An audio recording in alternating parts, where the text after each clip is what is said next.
clear. Demi's still at daycare. Addie's getting picked up from school. Husband gone. I just got done with work. So I was like, let me finally get this out. It's Friday. The sun is beaming. My skin it's looking okay. I got a fresh press earlier this week, but this time last year, can I just get into my testimony for a minute that I am clearly sitting in the thick of, and I'm still trying to ground myself and ground my feet and put my toes in some soil. So, if you have been following my journey on social, and for those of you who have not, my name is Alana Marie, and I am a Dallas based but St. Louis bred creator, creative, photographer, documentary filmmaker, content strategist, influencer, now podcast host, all the things creative, storyteller. And these past few years have just been very interesting to say the least. So I guess I'll just back up to 2020, 2022. Actually, before that, let's take it back to 2020 during COVID. So we were living in St. Louis. And at the time, I was working in education. I was working at a university that I had been working in for 4 years. I worked in education for 7 years total. That's the very first industry that I've ever worked in, my first love. But I quit that job in January of 2020 to pursue my passion of filmmaking and just getting into entrepreneurship as a whole. We moved to Dallas in May of 2020. And that's where things just kind of picked up. That whole first year, I was working for myself, trying to find clients, really getting into photography. My husband was working for a church down here in Dallas at the time, which is what's actually brought us down here. But also in 2020 is when we were diagnosed with infertility. In September of 2020, a week before my oldest daughter's birthday. And so that's when the ball started rolling for life, just getting ready to life as a whole. So that was in September. We were, going through the motions of hearing that news, trying to figure out what we were going to do. We were automatically directed to IVF, which I'll do a separate video about, just our IVF journey in general. But that was at all of 2020 with plans at the top of 2021 to start IVF. And the top of 2021, January of 2021, I got admitted into the hospital for what I now know to be my very first autoimmune flare. And so I was diagnosed with ulcerative colitis at the top of 2021 after getting a colonoscopy in March of 2021. So that derailed all of our IVF plans. And so that was like the first blow of life just meeting us at our doorstep. But I was able to manage it. That was my one and only major flare, thank God. The insurance covered everything for that, thank God. My meds were covered, thank God, because I have to take specialized meds for that every day.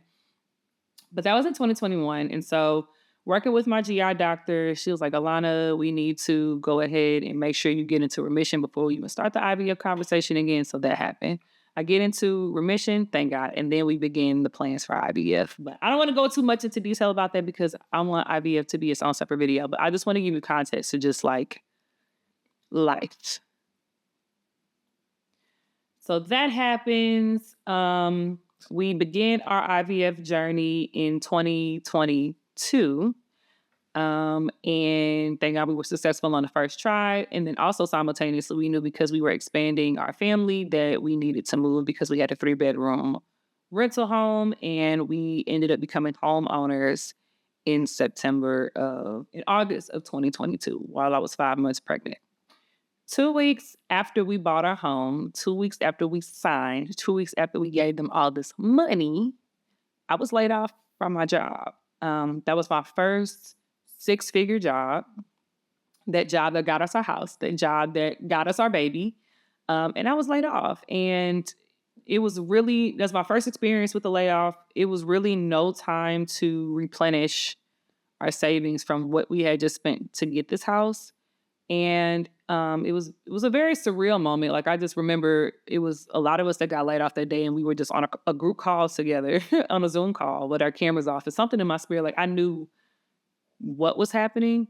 And my father-in-law was at the house at the same time, like helping set up our security system. And then when I got off the call, I was like, "Pops, I think I just got laid off." And he was like, "Oh, well, it happens." Like very like they've experienced it too. We'll be fine. And at the time, my husband also had a job, still working at the church. So that was a blow, for sure. But right before that layoff, I was interviewing for other jobs because I thought I was gonna be like double employed. But by the grace of God, I was able to secure another role. So I was laid off September 13th, and then I started this new role September 19th, within the same like capacity. However, this role was 30K less than what I had just been let go from. So that was also a major shift and lifestyle shift for what we had to work on. But I was grateful that I had employment. So I was able to be there. We give birth on the living room floor, 2 weeks after Demi was born, and the day after my husband returns from paternity leave, he was laid off. So there's that.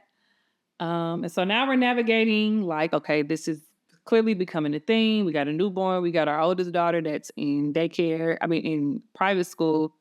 But okay, I still have mine. And then we're still trying to, build our agency. We have these outside clients and still trying to save. And then June of 2023, when Demi was 5 months old, I was laid off from that role. So this is 3 layoffs in 9 months. Still being behind the 8 ball of just never being able to replenish. And it was just, I would say, really like my mental health really took a toll at the end of 2022. But in 2023, that's when it like, baby, stop, drop, and roll. Stop, drop, and roll. And things were just really tight, not just in the literal sense financially, but just it was a season that I had never experienced before. And I've been through hardship before. Like I've been pregnant at 18, afraid relationship with my oldest daughter's father, and experiencing single motherhood, trying to complete my degree, Section 8, TANF, food stamps, all the things. Like I've done that before. But this one was different because, yes, I'm partnered, but it's combining two brains together to try to problem solve and like taking lead and just trying to force things to move that just wasn't moving. And so clearly this was a season that God ensured that we had to endure, but it was a lot. Like 2023, even into 2024, applying for so many jobs. Like when I got laid off the first time and I had made a post on LinkedIn, that was the most amount of impressions that I had ever had on a post. I had over 500,000 impressions on that post on LinkedIn. My inbox was full of people with supposed opportunities. And I went on so many interviews, y'all, with my belly just poking. Like so many interviews and so many final rounds, so many assessments, 0 job offers. To the point where at the end of 2023, I ended up having an in-person interview here in Dallas, a 3-hour in-person interview, to where they even gave me a tour of the building that I would be working at, like meeting the people. Like I just knew I was a shoo-in.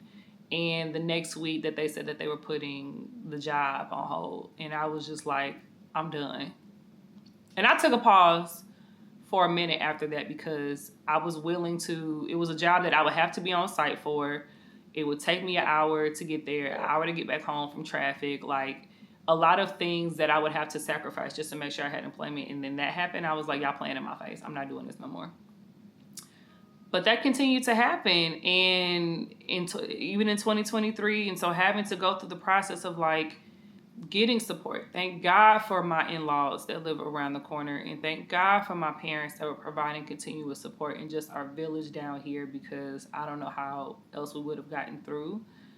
But it was a lot, like constantly seeing your account in the red, constantly seeing, mail and bills come in, and you knowing like, I don't got it. Constantly seeing collectors calling your phone, and you like, nigga, I don't know what you want me to tell you. It was a major stressor on me. I had never struggled with suicidal ideation like I had last year. Took a toll on my marriage, took a toll on my parenting. It was just a lot. To speed this up though, in mid 2023, I did a financial favor fast, and it was a 30-day fast. And during that fast is when I got the Essence Festival opportunity. So last year I had the opportunity to be a social producer for Essence Fest, which was a lot of fun. It was a great experience, and great experience. Not only on site, but just kind of learning how to work with a huge conglomerate like in Essence, a brand that I had been, watching and being immersed in since I was a young girl. But that ended up being cut short. And so it was like at the moment where I felt things were like lighting up for me, and then that also ended. It took me back into a space, I would say even worse, because it's like I allow myself to get excited. This is what my flesh is saying. I allow myself to get excited, and then this happens again. So like literally towards the very end of 2024, that's just what it was. But this is where I pick up, y'all. This is where it picks up. In January of 2025, shortly after the launch of me and Key's podcast, the Halfway Grown podcast that my husband was like, that was his, idea. January 7th of 2025, I vividly remember driving my oldest daughter to the bus stop. Her school is like 40 minutes from the crib, so we have to take her to the bus stop 6:30 in the morning every morning, dropping her off. And I just remember driving back home and toiling with the thoughts in my head of just like the enemy trying to trip me up. Like, yeah, you dropping her off at school, you barely got enough for tuition, and you're gonna go back home, you're gonna open your laptop, you're gonna try to find some stuff to do because you don't really have nothing to do, but you got all these bills. Like, all of these thoughts are in my head. And I'm just literally like having to stop them dead in their tracks. Like, nah. First of all, it's 6 in the morning. You trying to trip me up at 6 in the morning, 6:30 in the morning. It's dark outside. I got my bonnet on. Like, absolutely not. You ain't finna get me this early in the morning. That's crazy. But literally audibly saying, you can't have my mind, you can't have my joy, you can't have my laughter, you can't have this day, and having to say it out loud, because at that point, I'm like, it's the start of a new year. I don't know what's going to happen. Like, I have plans in my mind. I'm scared to speak on them just because, like, I don't want to get disappointed. But what I do know, the state of being that I was in last year, I'm not doing that again this year. It's not fair to myself. It's not fair to my marriage. It's not fair to my kids. Like, and I know God is going to bring me out on the other side of this. I deserve to see the other side of this. It's temporary. It is seasonal. And like, you can't have me, bro. Like, you can't have me. So this is a conversation that I'm having in the car. Get back to the crib, and I think I had maybe like 1 or 2 calls that day, and I'm scrolling on Instagram, and I see Tabitha had posted something. Per usual, because one thing homegirl gonna do, she gonna drop something. She gonna launch something. But every time she launches something, I just be like, that's what's up. Like, Tabitha Brown is on my Mount Rushmore. She is a nicheless creator, intentional, spirit-led. And so I genuinely smile every time I see her post something. And so when she did, I was like, I'm going to just make this video. It was very random. One thing you will learn about me, especially if you follow my content, the ones that really take off are the ones that, like, I just be sitting in the car or sitting in my room and I'm going on a rant. Similar to this. But it was very intentional. And so I posted this video. I need y'all to make sure this reaches Tabitha Brown's side of the internet, because I got something to say.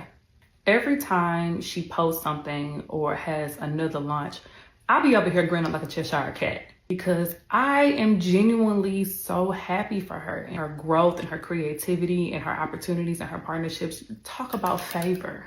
All of these marketers and strategists, and as somebody who is also within that industry, will constantly tell you to niche down. And here comes Tabitha. Niche what? Niche who? Niche when? Niche where? Like, when your brand is to just show up and be yourself and do good by people and lead with intention and integrity and faith, Tabitha, you can launch earring backs and Q-tips tomorrow and it will sell out at Target. Why? Because there is favor in those earring backs and those Q-tips. We will hear from God clearly and swiftly as soon as them Q-tips touch our ears. I believe that to be so. I don't covet over nobody's blessings, but I'll be like, Lord, I see what you be doing for other people. I say all that to say, Tabitha, we're gonna work together. I don't know when, I don't know for what project, but I will have you on my lens. And I'm letting the world know today. I'm letting it be known today so we can revert back to this video when it actually happens. God bless. And when I posted that, it was like, I figured she would see it because, of course, people were starting to tag her in it and reshare it or whatever. But I'm thinking, like, you have several notifications that you probably have to sift through every single day, right? I don't want them type of problems, but I just like maybe she's like, oh, that's cute, thank you so much, like it, whatever. I didn't think that it would turn into her resharing it on her page and adding me as a collaborator, number one, her following me back, and also her commenting and then messaging me, And so when she did that, I had like put my phone down and my husband was like, did you respond? And I was like, no. He was like, what you doing? I was like, I don't know. Like, y'all, what did I just do? I was just playing, but I wasn't playing. And with me saying, like, I'm going to work with you one day, I don't know what I had nothing in mind. Like, I just know, like, in some way, shape, or form, like, I want to work with her. And so that was the catalyst. That was the moment, right? But remember, this is also the same day that I had this conversation in the car where I'm casting down the ploy of the enemy trying to make my thoughts what it is. Like, you can't have my thoughts. This is all in the same day, literally, January 7th. So that happens. I end up getting like 3,500 followers overnight. And I was scheduled to go to St. Louis that next day to film the remainder of my interviews for my current documentary, Theta Roxanne. It's in the description box. But I had already had plans to go to St. Louis, so I fly home to St. Louis. And there was also an artist residency application that was due that same day. So I fly to St. Louis. I work on this artist residency application that was due that same day. I submitted. And then my friend who reached out to me and was like, hey, are you still looking for work? My people over at BET, the social support. Completely out of left field. Had no plans, no intentions, didn't know a thing, right? And so I ended up having a phone conversation with the folks over at BET, and then that turned into the opportunity that I have now as a senior manager of socials with BET Plus, and VH1. But here's the thing, y'all. That's like working for BET, that is amazing. But let me be very, very clear. My prayer, one of my many prayers to God in the season of drought, especially when it comes to looking for jobs, has been like, God, I'm done constantly applying for jobs, going through the rigmarole of constantly going through interviews, being told to complete these assessments, overexerting myself just to not get any type of offer. Like, I was exhausted. I was burnt out. I was angry. I was like, I don't want to do this anymore. My next opportunity, I want it to be by way of word of mouth, relationship, or what have you, right? And that's exactly what this was. So this is a true testament of from my lips to God's ears. And not only favor, but also trusting and knowing like I've been doing the work. So I actually have data, creative data to show that like I'm good at what I'm doing and I deserve this. And also God, like, this is favor. This was nowhere on my radar. And this was the day after Tabitha. So I'm starting to see a pattern because I'm just like, I don't know what you got cooking up there, but like, holy moly, Batman. And so the BT conversation happens, and then I ended up getting the actual role like a few weeks later. But being able to be at home, complete my document or finish the interviews for my documentary, I get back, I speak with my mentor, and my mentor is like, well, Tabitha will be in Dallas for a luncheon. She's getting honored. Had no idea. She's like, we're going to, send a pitch. We're going to do that now. And not only that, it was another creator online who saw my reel and gifted me with a ticket to the luncheon. Never met her a day in my life. Gifted me a ticket to the luncheon so I could meet her. And fast forward, so now I'm at BET. And that residency that I applied for, I got. And I get to meet Tabitha at the luncheon. So I'm in contact with her peoples, and they made sure that I met her in person at the luncheon. And it's only April, y'all.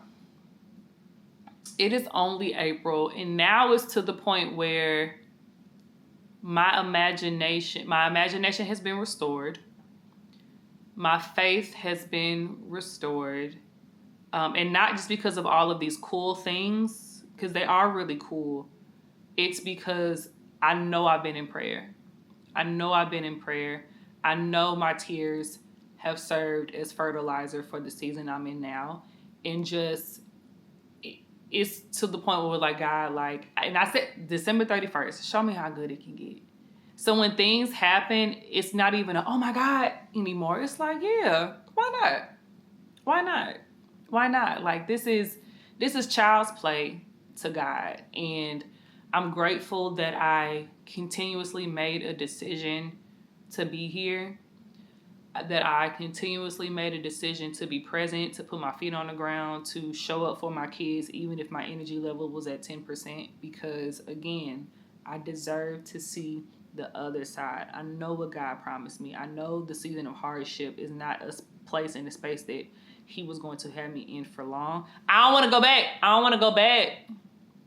But I do think the season that I'm in now, He trusts me and He knows that I will be a good steward of it. Also making sure that I'm connecting other people in my village and my community with opportunities. I'm quick to hit somebody with a, like, you on my spirit, what's going on? Or if I see something that's befitting to people in my village, I'm sending those opportunities out. I am a firm believer in everybody can eat. What's for you, what's for you, what's for me is for me. That I'm not, people can say a lot of things about me, but being a gatekeeper is not one of them. Okay. And it's been a wild ride. I got to be a part of an amazing project with my friend Marina for her Imminent Rain, and I got to come on the project as a story producer and refine my production skills as a documentary filmmaker. And then now with me picking my documentary back up, now I feel like I'm in a position to where I can build out my team more. I have access to more resources, potential funding. Like, the timing of everything has been orchestrated so beautifully. And not only that, I have health anxiety. I was diagnosed with health anxiety in 2019, and the worst thing that can happen to somebody with health anxiety is to have something actually going on with their health. And one thing while I had insurance, I was supposed to get a updated colonoscopy in March of last year. But because I didn't have a job, I did not have access to adequate health care for an entire year. And so that was always in the back of my mind of like, well, what if something's going on in my body? I know with my autoimmune disorder, like, I'm 8 times more likely to develop colon cancer. I have 2 aunts that have already passed away from colon cancer, one of which had the same autoimmune disorder that I have. So, like, that is something that I had to actively cast down because there was nothing I could do. Like, I can't perform a colonoscopy on myself. I just have to pray that during this time of not going to the doctor, that God has kept my body. So last month I was able to get a colonoscopy done free of charge. Amen. And it's a clean bill of health. No polyps, no active inflammation in my body, none of that. And so, like, season of healing, I'm gonna cry.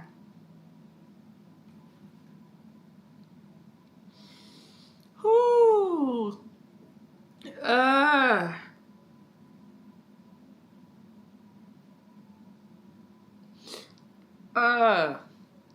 Because people talk about people who get on the internet and cry. But I always say, when you been on the other side of God's promise in His work in your life, and you fought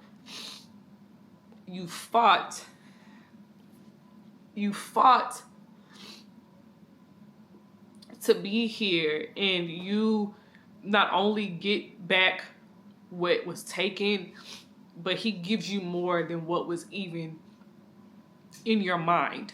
He gives you more than what you were expecting.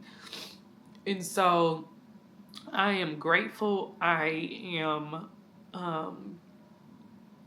desiring pace, because I'll get really excited. I'll like God, just keep me grounded and remind me the difference between a God idea and a good idea. Because when you experience a season of drought, you'll start saying yes to everything, because it's like, yes, I don't want to take it away. But even now, I'm like, I cast down the spirit of scarcity, because I'll quickly get into, okay, like, this contract opportunity was given to me and it was quickly taken away, and I was put back in the space that I did not want to be in.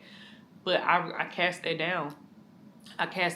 So whether it be BET or any other opportunity, like, I firmly believe God is positioning me to be in a place to blow my mind in ways that I would never imagine, and being able to share that with people in my circle.